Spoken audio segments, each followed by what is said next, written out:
All right, guys, welcome to this episode of Aussie English, the number one podcast for everyone and anyone who wants to level up their English, but specifically with an Australian flavour, right? Get a bit of that Aussie twang in your accent, understand the slang and expressions from down under.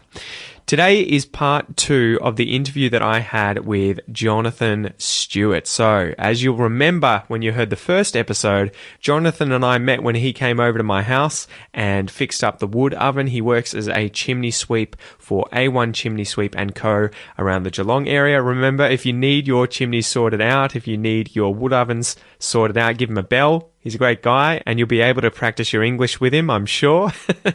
Anyway, today we're going to get into it. We're going to keep talking and finish this interview up. I hope you enjoy it. John, thanks so much for coming on, mate. It was an amazing time, and I'm sure we'll have to get you on again in the future. Anyway, I give you guys Jonathan Stewart. Let's get into it.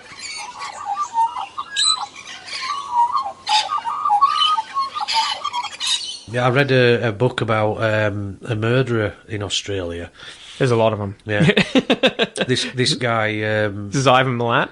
No, it wasn't actually. I forgot on his name. I first got here and I got this book, and it were about the Blue Mountains, and that one of the reasons why he was sent to prison, but they couldn't find the 2 victims that he'd killed. He'd hidden them. Was this early in Australian history too? No, this were in the 80s, I think. Oh, okay, wow. So he kidnapped a woman and held her ransom, and they never found a body. And he lived basically in a town that broached onto the Blue Mountains. Yeah. And apparently when you go over the Blue Mountains in that area, there are a lot of sun crevices. Yeah. And they're really dangerous if you don't know terrain. You can fall down them or you can hide things down them. And they think that's where he'd put... And they said it's impossible, they'll never find him. Well, I'm amazed that for either Ivan Milat, that they found a lot of his bodies in Bangalore State Forest. Bangalore... Yeah, that's right. Yeah, because it's just so vast. And you're just like, how did? And there's a whole bunch of other, British backpackers that that have disappeared, and you're that's where are they? Yeah, I think one of the backpackers that got away were from England. Yeah, he was. And they brought him back, and he was terrified. They had to really convince him. It's just that guy. It's that guy there. It's that guy. He was the one. That's right. Yeah, a pommy fella escaped. He got out by the skin of his teeth, man, because I think he realised that he was getting a lift somewhere, and Ivan just suddenly took a diversion, took him down dirt road, and he was like, "Where the hell are you taking me? I want to get out." And Ivan's like, "No." Yeah. And he managed to, I think, open the door and jump out, and then another car came, and Ivan had the gun behind his back. He'd gotten out of the car with the weapon, was going to knock him off. So if the car hadn't been there, it'd have been... And they pulled over and said, "Are you guys all right?" and everything. And the guy was like, "Let me in the car. Like, go. I need a lift out of here." Yeah. So it's lucky that... I think his name is something like Paul Onion was his name. Paul Onion. Yeah. I wonder why he didn't. I wonder why he didn't kill the people in the car as well. I wonder why he didn't just do them all. I think, who knows? But he was nuts. I think he's dying at the moment of cancer or something in prison. His stepdaughter's come out and said, "Look, we should let him out and give him treatment and all that." And everybody's like, "Why?" He's a nut job, man. You hear about his family, and he ended up shacking up with his brother's wife, having children with her, and so one of the brothers is like half the family is like really divided because they're old Croatian stock, right, okay. And so originally it was all like, we're a family, you don't lie, you don't like betray the family, and so all of them really sort of close knit. I think there's only like one guy, one of the brothers, because they had 11 children. Wow. Massive, Catholic Croatians. And he, one of the brothers is the one that came out and was like, he totally did it. Like, oh, wow. Yeah. I know didn't one of his nephews try and make a name for himself? I think so, yeah. He's in the same jail with him or something. But thought it were cool to go out and shoot someone or... It's crazy, yeah. There's a lot of that. But does that get romanticised back in Britain, the sort of Wolf Creek style stories? It's great. I mean, it's great. It's great. I love those Aussie horror stories. What's that other one? Charlie's Farm.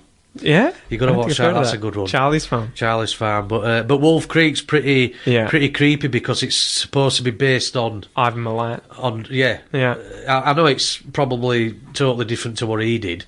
There's a lot of it's based on it because Ivan, they found out, had been using a knife to sever the spinal cords of people before he killed them to prevent them from running away. A bit of, and that's what they do in Wolf Creek, right? He took that from it. Yeah, they took that from... Stick it and... Yeah, it was crazy. So horrible, wasn't it? Sadistic dude. No. But anyway, before we finish up, coming back to the chimney sweep story. Yeah. So, What's the history there? Yeah, we saw an opportunity and we got in quick. We decided we'd build a whole industry around cleaning mill chimneys. Yeah. And obviously it was a big challenge. They had the sophisticated equipment at the time, so they were using steam-powered bellow pumps. Yep. You can imagine the size of the brushes that they were using. Yeah. But I think it were more... what people don't realise is a lot of them chimneys have got access ladders in them. Yep. So you can actually get up inside them. How big are these chimneys? Oh, huge. Like, some of them are several 100 feet high. but how wide would they be? Like a room, right? Something massive. Oh, huge. Yeah. Just if you want an example of a small one, go to the one down by the old paper mills in Geelong. This is like a sort of shot tower kind of thing, right? Like a big red cylindrical... Big old red brick, like the one at the Little Creatures Brewery. Yeah, yeah. And if you look at the base of them from a distance, when you get close up, they're huge. Yeah. Will you imagine that on a chimney that's several 100 feet high, and there'd be 30, 40 metres across. Jesus. But there'd also be huge. They'd probably be nearly a metre thick at the base. Yeah. Because of the... So, yeah, that's what they decided to get into. And built this business up from nothing. And before long... How did they decide that, though? Like, what do you do back then, the 1800s or whatever, and you're like, I'm going to do this? They just bought the gear and were like, yeah, we'll do it. We'll work it out. There's no real documentation. We haven't been able to find any... Like now, there'd be emails and printouts and things that we do now will be probably in cyberspace forever. Yeah. Whereas then things got lost. But we do know that there was a lot of shenanigans going on and strange things and underhand things. To get these contracts with these big mill owners, a lot of things were exchanged. A bit of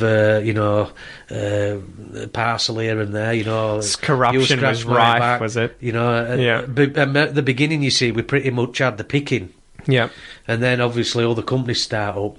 Yeah. Competition. Competition, yeah. There's old stories in the family archives of maybe even, really, really naughty stuff going on. People actually from, from other companies disappearing.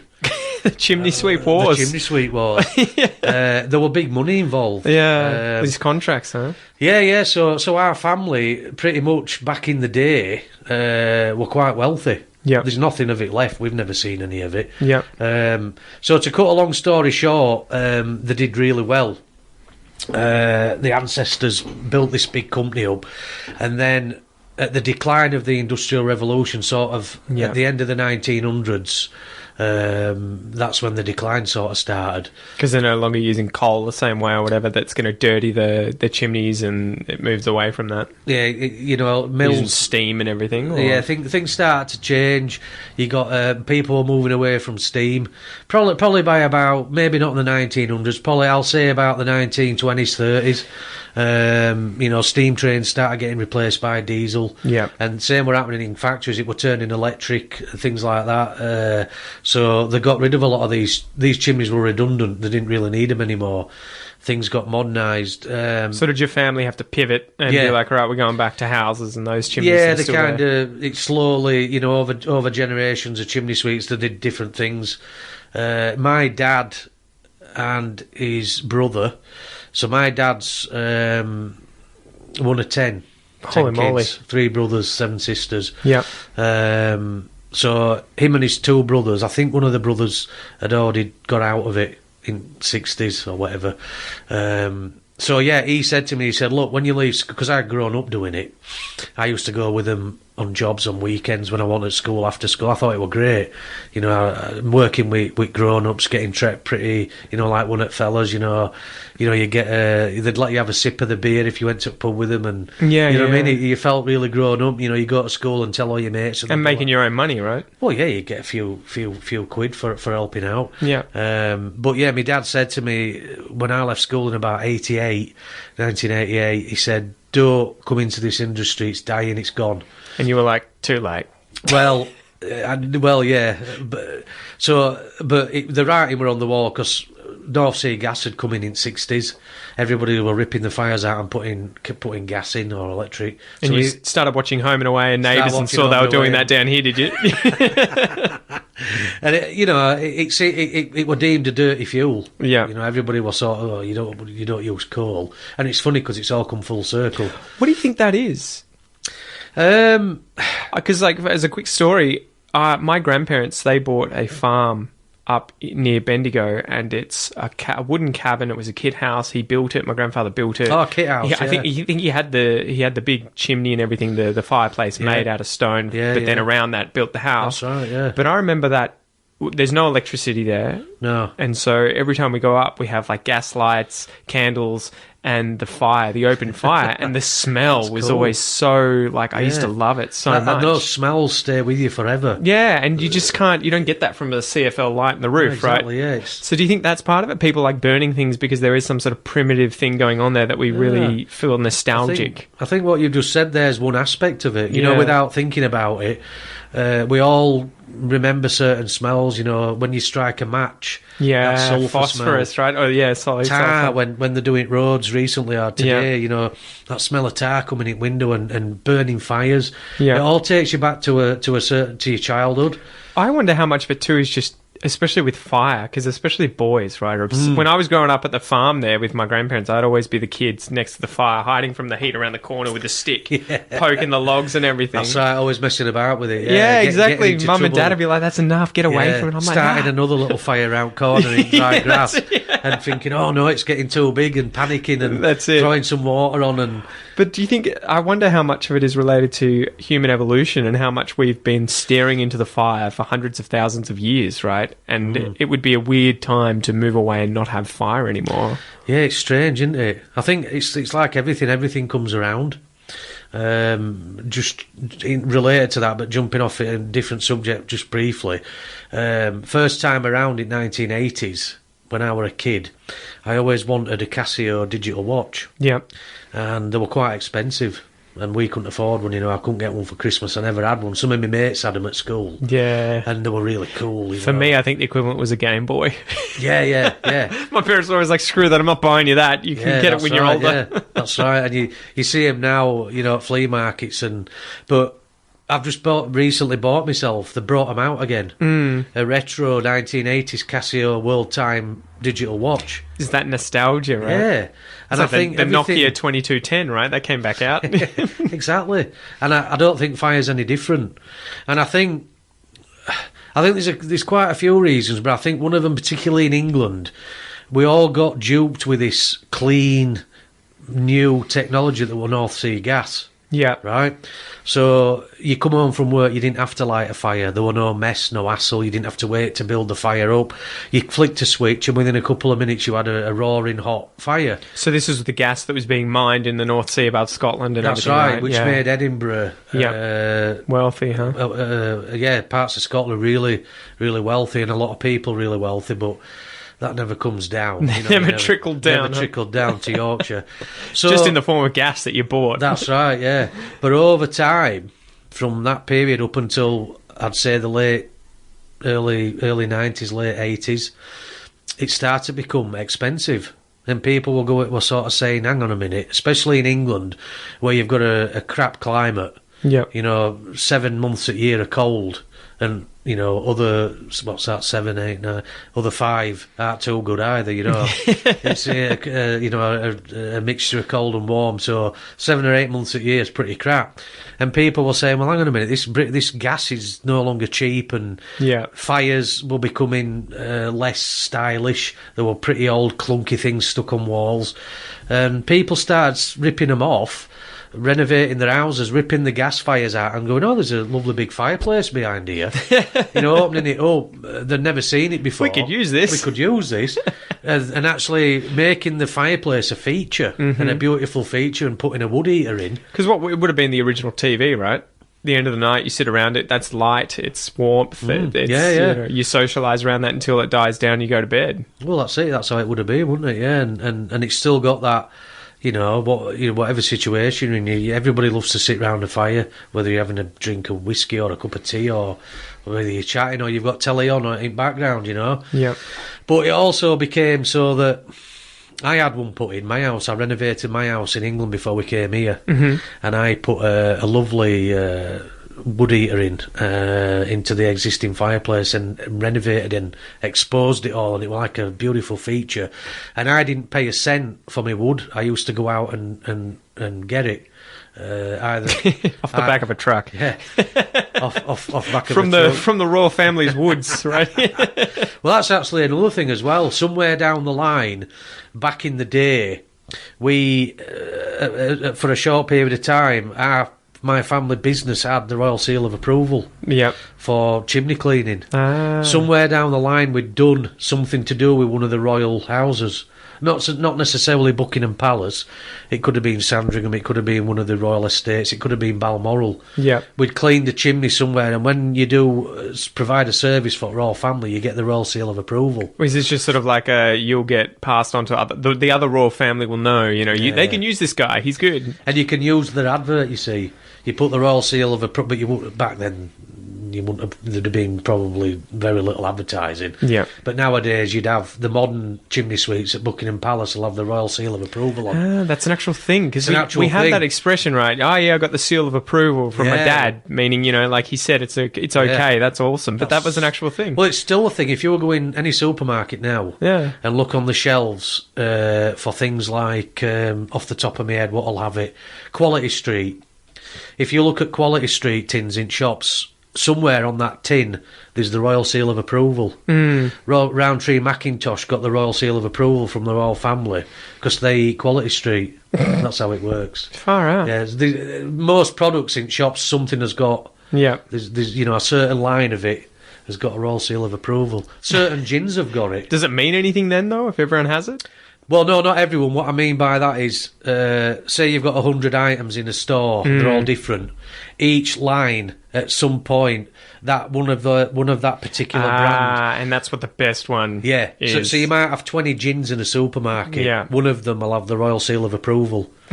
And that's not surprising, considering royal family. I think that's one of their favourite drinks, especially Queen Mother and Princess Mary, I think, liked a gin as well. But yeah, somewhere down the line, I heard that we got it, but then we lost it. How do you lose it? Well, we must have done something wrong. Is there just one and they give it to someone else, or they can give it to as many people as they want? Well, you'd get the contract. And we've got the royal seal of approval from the royal family. We do their particular chimney. Yeah. And then someone might have turned up and done half a job. Made a disaster. Covered the living room in soot. Princess Anne stood there covered in head to toe in soot. And look what you've done. Get out, you commoner, you disgrace. We're taking your seal off you. Go back to Yorkshire, you pleb. So what was it like moving to Australia with, I don't even know the story. What made you decide to move here? And were you thinking I'll be a chimney sweep there, or? It's funny actually. So when I left school, I took my dad's advice and I trained as an electrician. Okay, yeah. And I left chimney sweep behind. I left it. I kind of walked away from it. In England, chimney sweeps are 10 a penny. And what I mean by that is, I don't know if you've got that. Dime a dozen. Yeah, exactly. Yeah. There's a lot of them. That's right. Yeah. So you couldn't really make a good living at being a chimney sweep because there were that many of them. You could only charge a pittance. Yeah. So I did a little bit on side if I were quiet with the electrical. I'd go do a couple of chimneys. You know what I mean? Yeah. So I trained as a sparky. So you use the sparky thing to go into people's houses and then be like, you need this cleaned, right? That's right. This chimney needs to be cleaned. I can do that. That's right. Yeah. That'll just be an extra $100. You're doing a socket and you this chimney's a bit. Yeah, it looks like a bit of a fire hazard here. You might need to get that sorted out. And they say, do you know? And you go, well, as it happens, I've got. Or you go outside and you chuck on a different suit and you come back in and you're like... quick change of clothes, top hat, cigar, moustache. Yeah. Chimney. But, so getting back to coming here, so started my own business up when I was probably about 25. As an electrician? As a sparky. Yeah. Then moved to South Yorkshire, Doncaster, where my wife was from, because she fell pregnant with his first child, so we decided she wanted to move near her mum. I always love that expression, to fall pregnant. Yeah. It's kind of like, what? She fell and then she was pregnant. Fall pregnant, yeah. I was struggling to think of another word to... She got up the duff. She got up the duff, yeah. She got in the family way. Yeah, that's a more polite way of saying it. She got sure. preggers. Yeah, preggers. yeah. She's got a bun in the oven. So she got knocked up. She got knocked up. That's Yeah, right. yeah. That's a pretty common one. Yeah. So she wanted to be near her mum.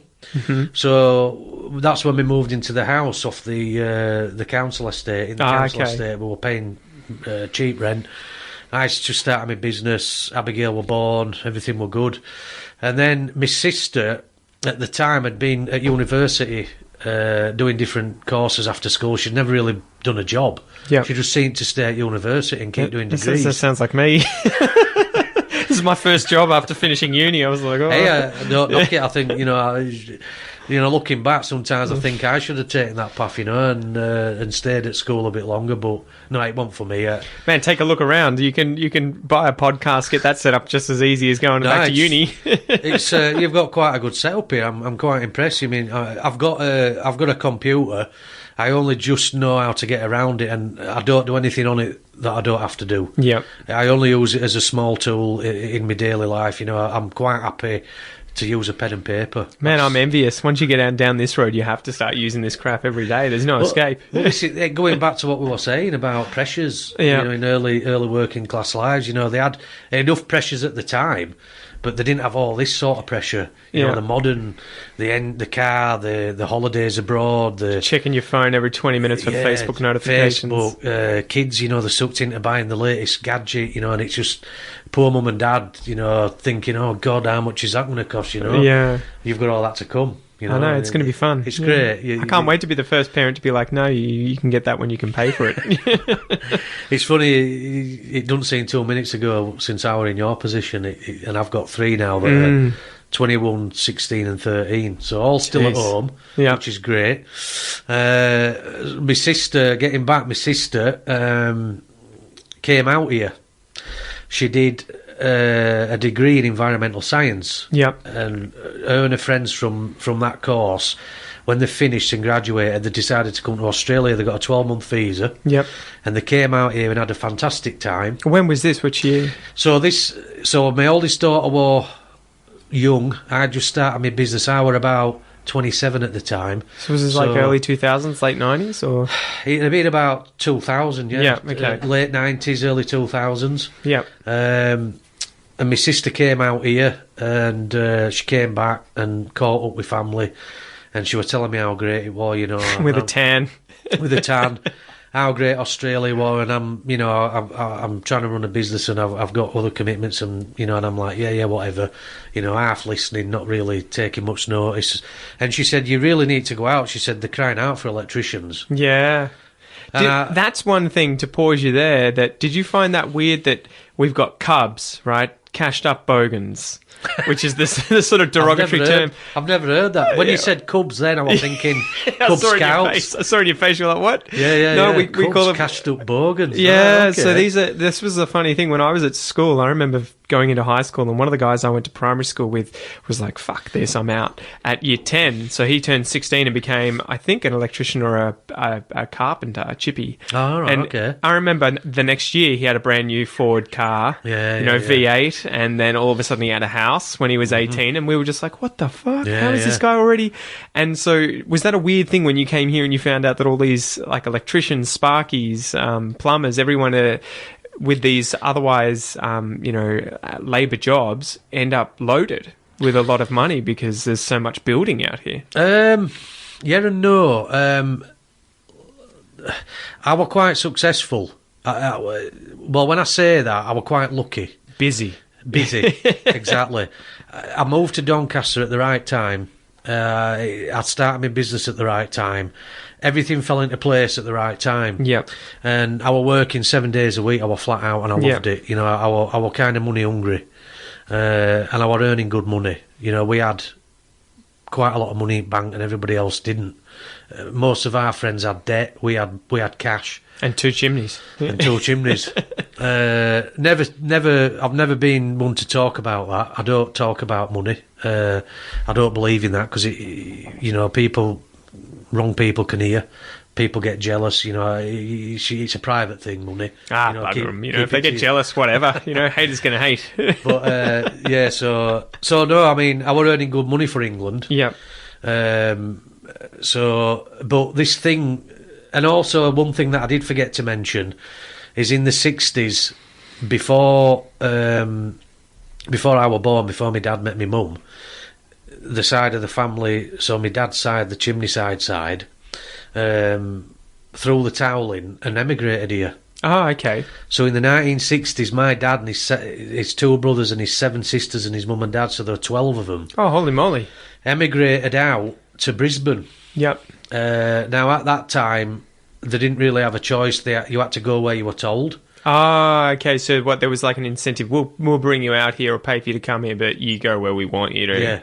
Yeah. So at the time, my granddad, with his background in chimney work, also people who were into chimneys also had boiler making as a side job.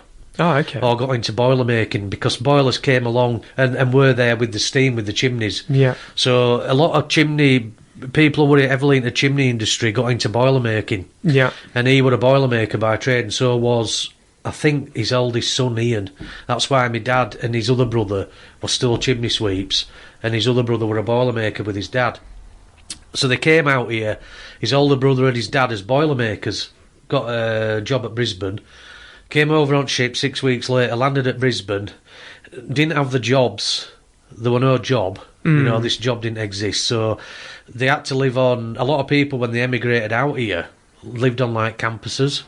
I don't know if you've ever heard about that. No. I know a uni campus, but... Yeah, well, probably to a lot of it. But so they'd get off the ship and they'd be sent to all these different areas, and basically they'd live in these like communes. So it's just somewhere to get them started, because they don't have a house, they don't have a job, they don't have any income of any kind. There'd be clean places, there'd be, fed, watered. Yeah. Everybody'd start to get to know each other's. It'd be great, you can just imagine everybody's in the same boat, they've only just come here. Yeah. So anyway, they do get a job. And eventually they get a house in Queensland, a Queenslander on the stilts.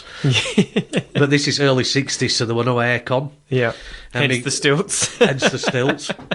So my gran, bless her, apparently never settled.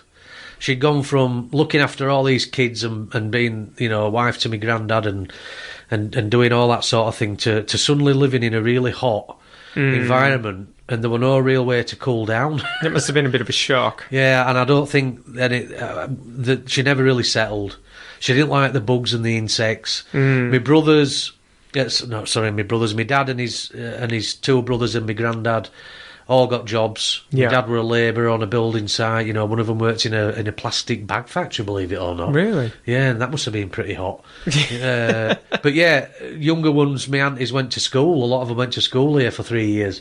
It took them basically several years to save up to go back. So they chucked in the towel. They chucked in towel. Screw this, you guys keep the weather and the bugs and the lizards and everything to yourself. I think my gran must have been getting on at my granddad. Every day I can't be doing with this, that and other. And my granddad might have thought, well, what are we going to do here? And they might have all started thinking, as soon as you start doubting and you get that seed in your head, it's hard to then turn that round. It becomes a snowball. Yeah. Missing a family, missing a sisters and things like that. So eventually they ended up going back, but it cost them a small fortune. Well, and this would have been the time where you can't just, we're going to go for a holiday back home. It's kind of like, okay, you're going to drop, a massive house's worth. Just paying for the tickets on the boat, right? Well, imagine back then, before computers and mobile phones, they had to not only get on a boat and go back to England for 6 weeks, but then when they got there, they had to get back into housing. Yeah. So they had to start again that way. But so they went back. But ever since I was a small child growing up, my dad always had this fascinating little old-fashioned sort of brown suitcase, with the two clips at the side, like a briefcase. You'd click them both and they'd release the two catches and you'd lift the lid up and it always smelt musty. And he had all these fantastic things in. He had a boomerang. Oh, really? He had a little sort of Bowie knife in a sheath and all these black and white photos of Australia. Yeah. So from being a kid, you always had that fascination. I'd grown up with this other side of my dad's life that I had no idea no idea about, but saw the photos, and he told me all these stories about him and his brothers going out, 16, 15-year-olds surfing, cutting tops off baked bean cans and throwing them at snakes and things like that. All these wild. So were they chuffed to go home, or were they like, oh, bugger? My dad regretted it. Yeah. He didn't want to go back. He were only about 16 when they went back. And he had no choice in the matter? No choice. Yeah. So whatever the family decided, everybody had to do. Yeah. In 60s, I suppose. And But so they end up going back, and I grow up, and my sister grows up, and then my brother, when he were born, we all get shown these fantastic stuff and these stories. And then my sister planted this seed in my head about electricians. Yeah.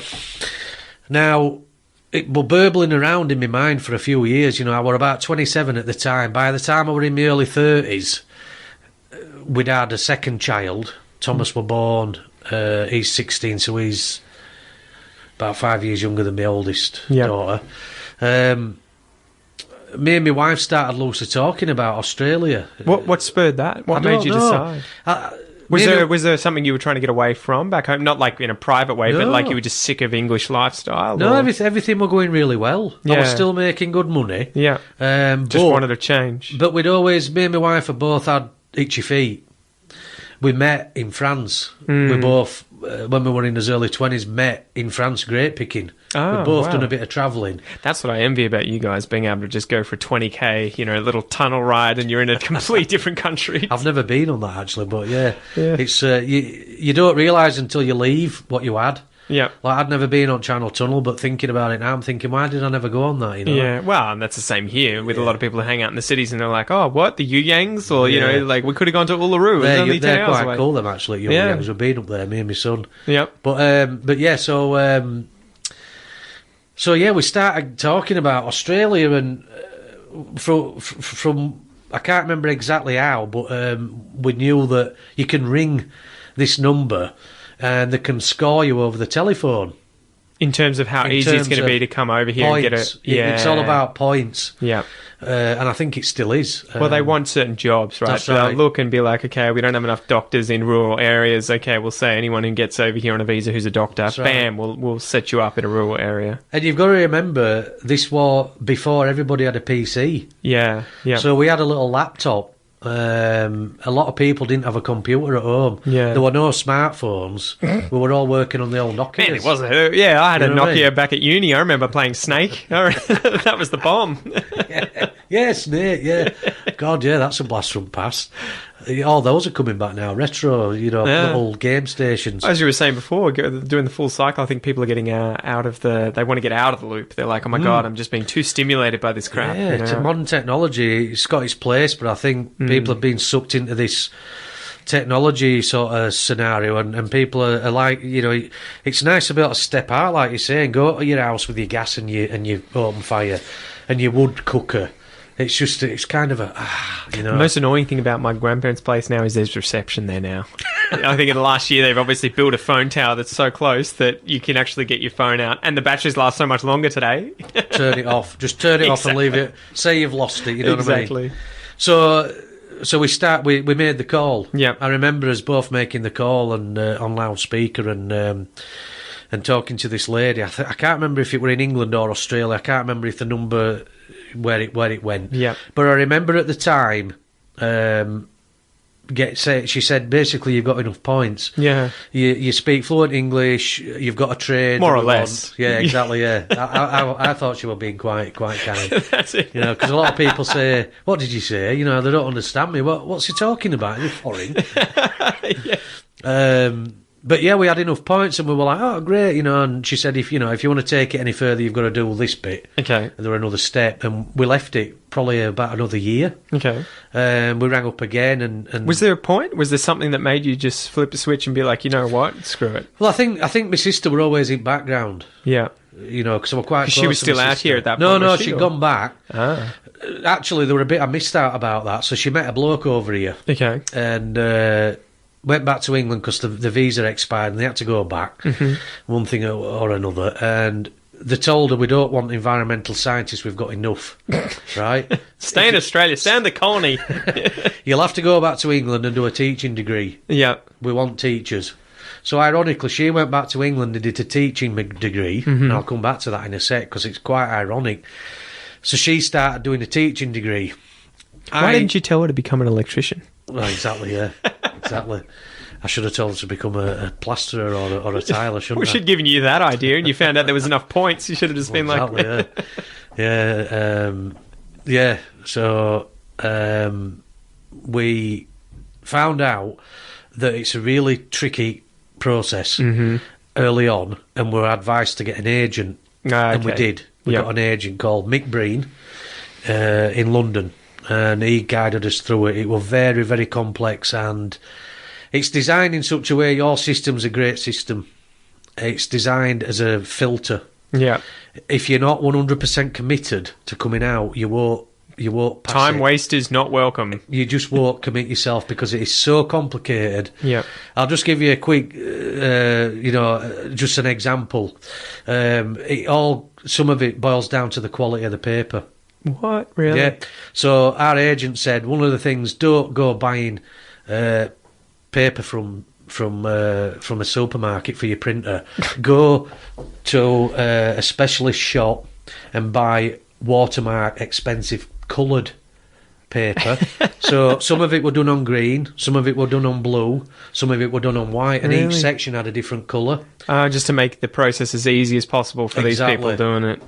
And that were at our cost, obviously. And the reason behind it, what he said, if it comes down to two of you, which, you never know if it does, they will have to make a decision. Yeah. And that decision might be based on something as silly as the paper. Really? Because they just can't pick anything else. This guy's done it on expensive paper, this guy hasn't. Yeah, he takes it seriously. Yeah, exactly. It is screwed up, though, because we have to apply at the moment for my wife's partner visa, $7,500. Oh, right, okay. I have to drop $7,500 to apply. That's just to apply. Yeah, they could say no. They could look at the paper and be like, no, even though it's online. So because you're Australian. You were born here. Yeah. Your wife's from Brazil. Brazil, that's right. Yeah, I remember talking when I were here. Yeah. Yeah. Which were pretty cool because you were talking in Portuguese. Right. So is that the national tongue of Brazil? Portuguese. Exactly. Yeah. Right, so okay. I think more South Americans speak Portuguese than Spanish. Yeah. Right. Okay. Don't quote me on that, but Brazil's definitely the biggest country there. But but anyway, for her to stay here permanently. Like Noah can stay here because he's born here and he's my son. I can obviously stay here, but she has to get a partner visa. Right. And even though she's married to me, she has a child who's Australian. She has to still go through the process and pay getting a visa. Yeah, and they're about to put the price up again, so it's about to get even harder. So it's $7,000 to apply. $7,500. Don't forget the half to fly. Yeah, because that's $500. It's a lot of money.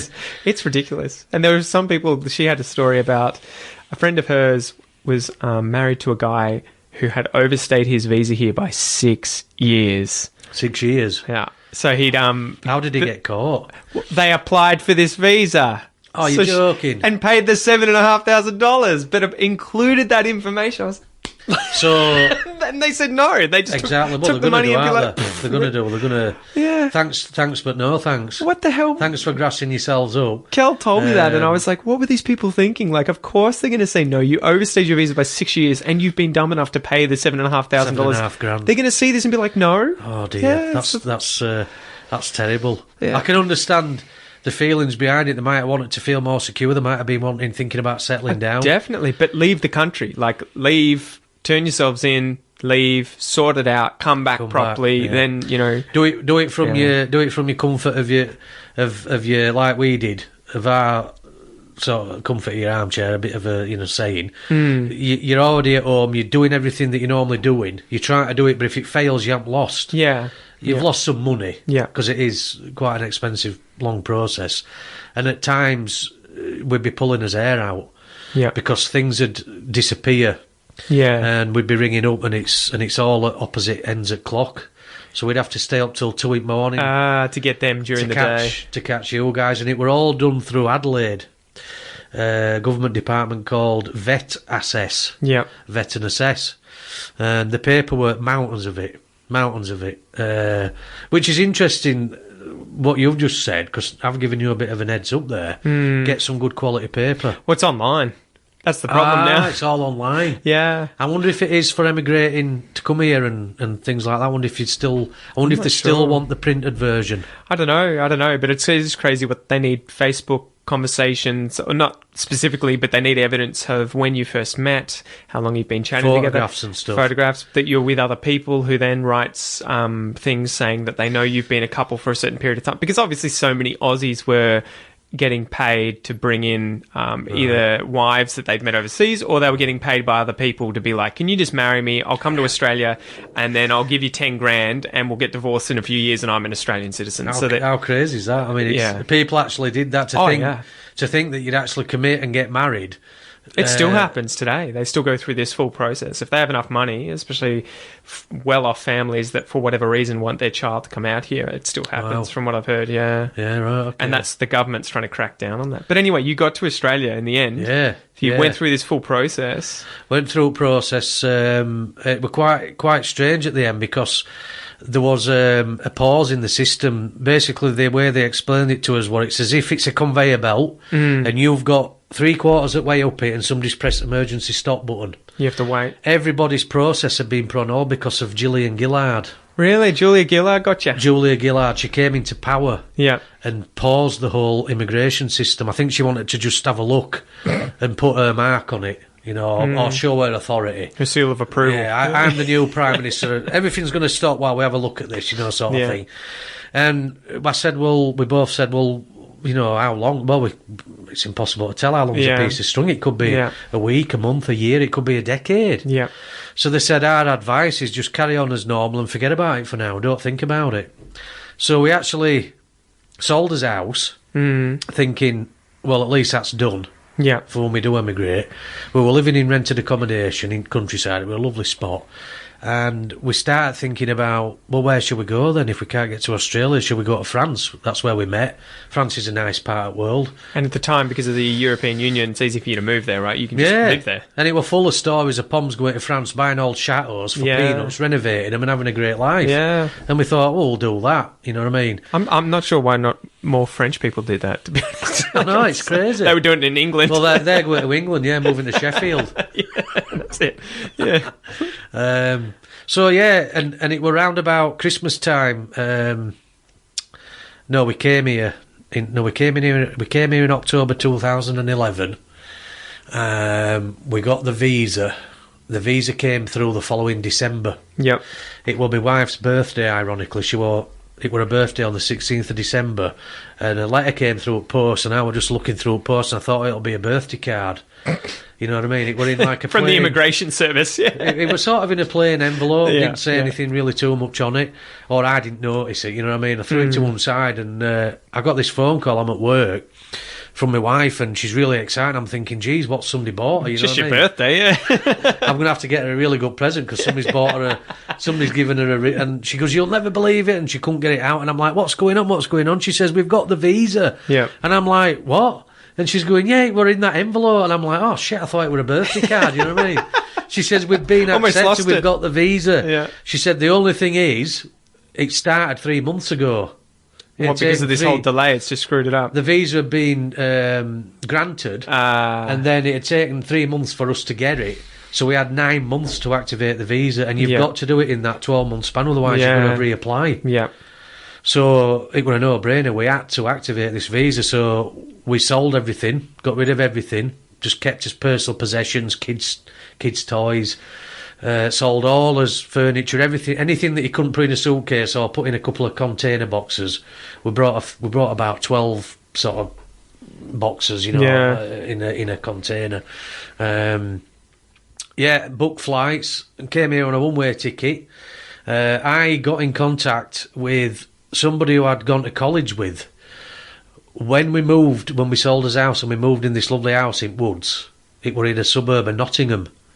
And I remembered an old mate of mine from college back in the day moving to Nottingham and saying, we'll catch up for a beer. And this is where Robin Hood lives, right? Well, yeah, Robin Hood's from Nottingham, yeah. Did you see the sheriff? The sheriff of Nottingham, yeah. Been there, actually. Yeah. The old oak's still there. No kidding. I think it's propped up with steel bars because it's dead. Yeah. And it's sort of, it's there. But yeah, so I'm ringing this guy, John, I've got his phone number. But, you know, especially when you have kids and time flies, it's over 10 years ago that he said this. Yeah. And I'm thinking it were only a couple of years ago. Anyway, someone answers phone and says, no, never heard of John Chadwick. I bought this house off another guy and he wasn't John. So this was several people ago. So I'm thinking, oh shit, you know, I've lost contact with him. But then I remembered at my mum's, her old address book from when I were at college had his mum's number in. And I thought it's a long shot. I rang his mum's number and lo and behold, she still lived there. And I'm talking to his mum. And I said, it's Jonathan from college, and she remembered me, which were great. We had a bit of a chinwag, and I said, I'm trying to catch up with John. And she said, well, you'll have a job on there. She says, he lives in Australia. How weird's this? Yeah. And I said, whoa, I says, I've just applied. We're emigrating there. Not just applied, we're emigrating there. You know, that's why I wanted to catch up, because I'm leaving soon. And she said, well, he's already there. He'll meet you there. Yeah. So I said, well, do me a favour, don't tell him, don't give him an heads up. I'll ring him and I'll have a bit of a joke with him. So she gave me his number, and it took me a couple of attempts because he worked. And then I realised I had to ring at a really odd hour, like 2 in the morning or whatever it was, to work out when he'd be home at 5 o'clock or whatever, you know. And straight away, you know, he answers phone in his broad Yorkshire accent. Hello, John speaking. And I'm trying to put on an accent. I'm like, yeah, good day, Mr. John Chadwick. And he's like, yeah. And I can hear him thinking, who the hell's this? So, yeah, it's the Australian Embassy here. We've got a problem. We've got a problem with your visa. And I can hear him, and he's going, oh, the bloody hell, you know, who the fucking hell's this? So I'm like, it's me, John, and we're laughing and that. And he's like, yeah, I knew it was somebody pulling my leg. Like, he says, I could tell you put on a crap accent.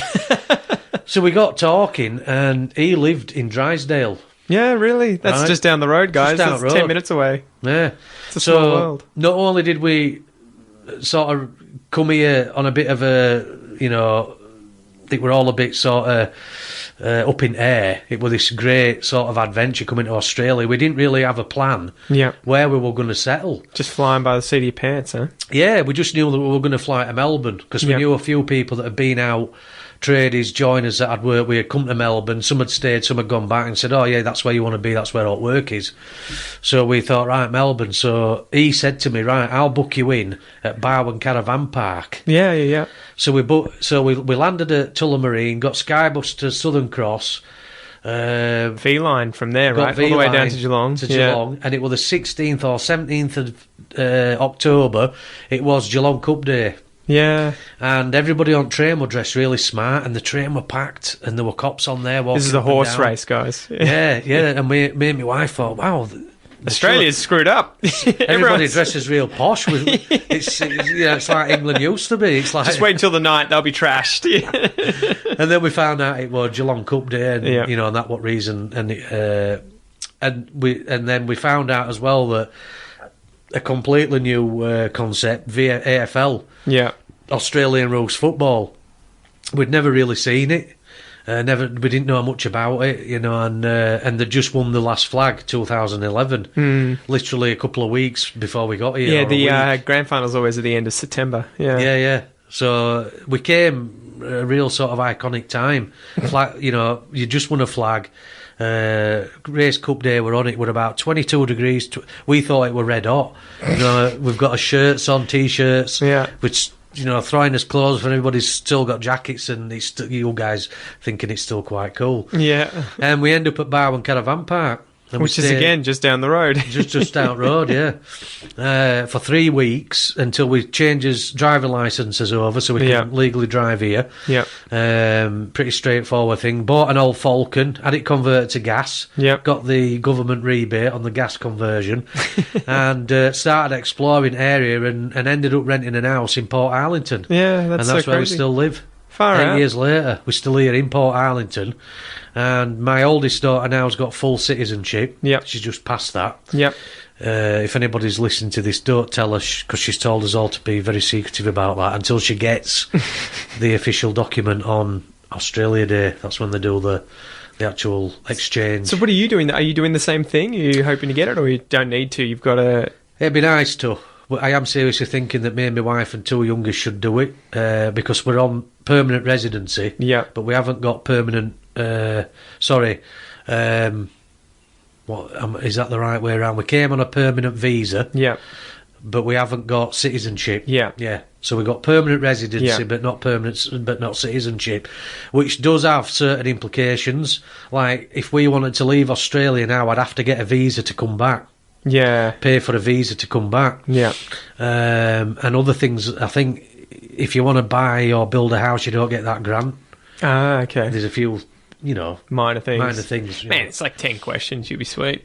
Yeah, so my oldest daughter's now a citizen, and I'm really proud of that. And I think we've gained what we wanted to do. I think the main game behind it was, if we'd have come here as two single people, as outlook would have been totally different. We'd have probably come here and had a wild time. Yeah. And maybe ended up going back to England or somewhere else. I don't know. We might have stayed. But because we came with this family and we were fully committed to Australia, we've now given our kids a lot better. I feel some people disagree with me, my parents get a little bit annoyed about it. But I feel we've given our children a lot better start in life. Because Australia is a great place to be, and So, it's no regrets. no regrets, no regrets whatsoever. We're here for the long haul. We love it. We love the people. People are friendly. We love the space. We love camping. We love doing what you guys pretty much take for granted. It's great. That's true. Far out, John. Well, that's probably long enough today, man, but we could talk all day. Yeah, thanks for that. I just spilt a bit of beer on my shirt. I have to get you back on in the future, but thank you so much, mate. I really appreciate it. No problem. Yeah, pleasure.